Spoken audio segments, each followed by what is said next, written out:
أعوذ بالله من الشيطان الرجيم. بسم الله الرحمن الرحيم.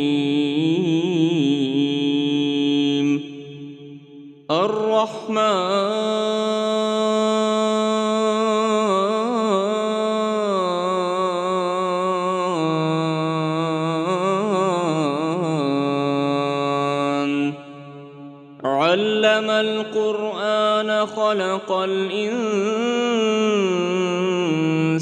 علمه البيان. الشمس والقمر بحسبان والنجم والشجر يسجدان والسماء رفعها ووضع الميزان ألا تطغوا في الميزان وأقيموا الوزن بالقسط ولا تخسروا الميزان. والأرض وضعها للأنام فيها فاكهة والنخل ذات الأكمام والحب ذو العصف والريحان. فبأي آلاء ربكما تكذبان؟ خلق الإنسان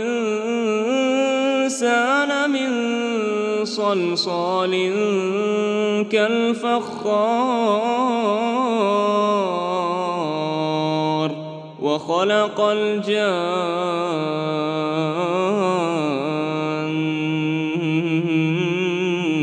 من مارج من نار.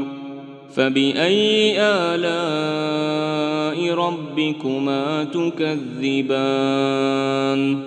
رب المشرقين ورب المغربين. فبأي آلاء ربكما تكذبان؟ مرج البحرين يلتقيان بينهما برزخ لا يبغيان. فبأي آلاء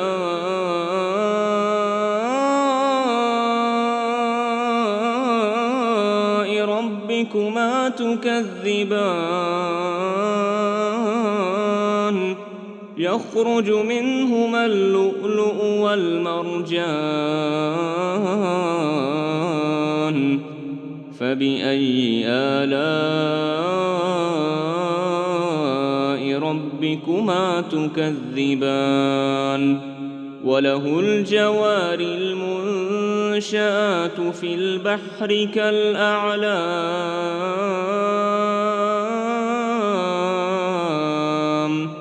فبأي آلاء ربكما تكذبان؟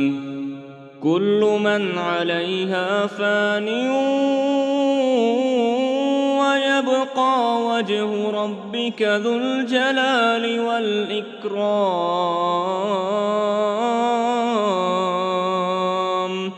فبأي آلاء ربكما تكذبان؟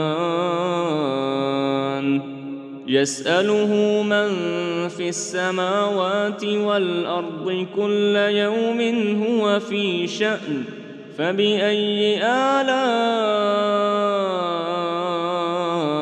ربكما تكذبان؟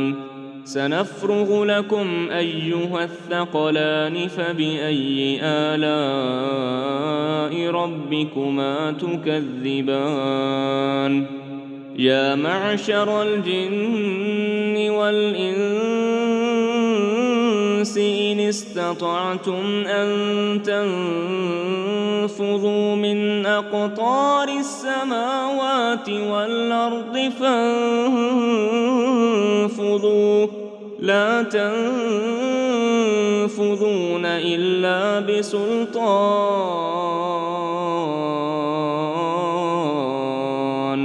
فبأي آلاء ربكما تكذبان يرسل عليكما شواظ من نار ونحاس فلا تنتصران فبأي آلاء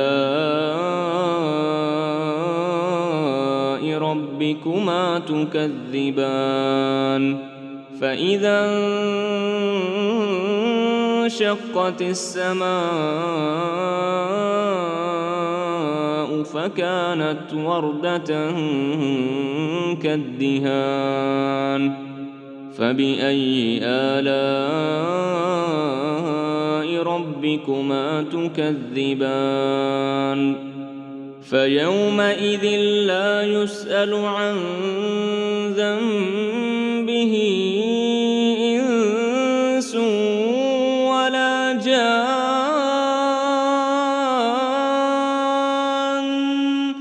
فبأي آلاء ربكما تكذبان يعرف المجرمون بسيماهم فيؤخذ بالنواصي والأقدام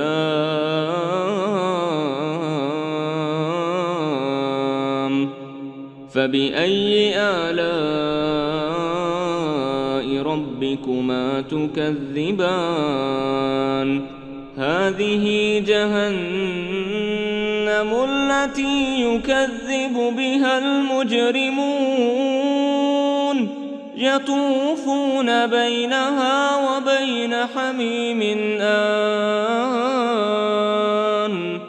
فبأي آلاء ربكما تكذبان ولمن خاف مقام ربه جنتان فبأي آلاء ربكما تكذبان ذواتا أفنان فبأي آلاء ربكما تكذبان فيهما عينان تجريان فبأي آلاء ربكما تكذبان فيهما من كل فاكهة زوجان فبأي آلاء ربكما تكذبان متكئين على فرش بطائنها من استبرق وجنى الجنتين دان فبأي آلاء ربكما تكذبان فيهن قاصرات الطرف لم يطمثهن إنس قبلهم ولا جان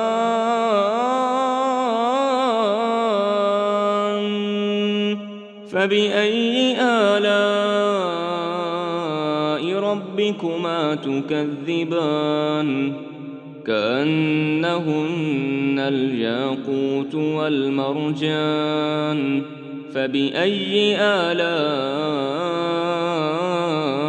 ربكما تكذبان هل جزاء الإحسان إلا الإحسان فبأي آلاء ربكما تكذبان ومن دونهما جنتان فبأي آلاء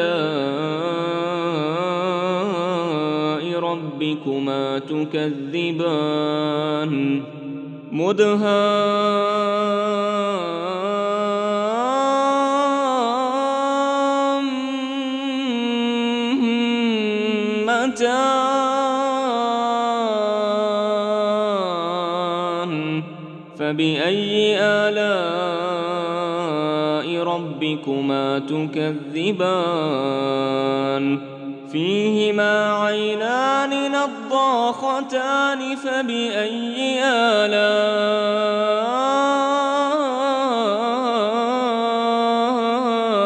ربكما تكذبان فيهما فاكهة ونخل ورمان فبأي آلاء ربكما تكذبان فيهن خيرات حسان فبأي آلاء ربكما تكذبان حور مقصورات في الخيام فبأي آلاء ربكما تكذبان لم يطمثهن إنس قبلهم ولا جان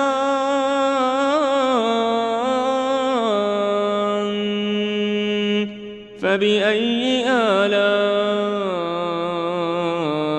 ربكما تكذبان متكئين على رفرف خضر وعبقري حسان فبأي آلاء ربكما تكذبان تبارك اسم ربك ذي الجلال والإكرام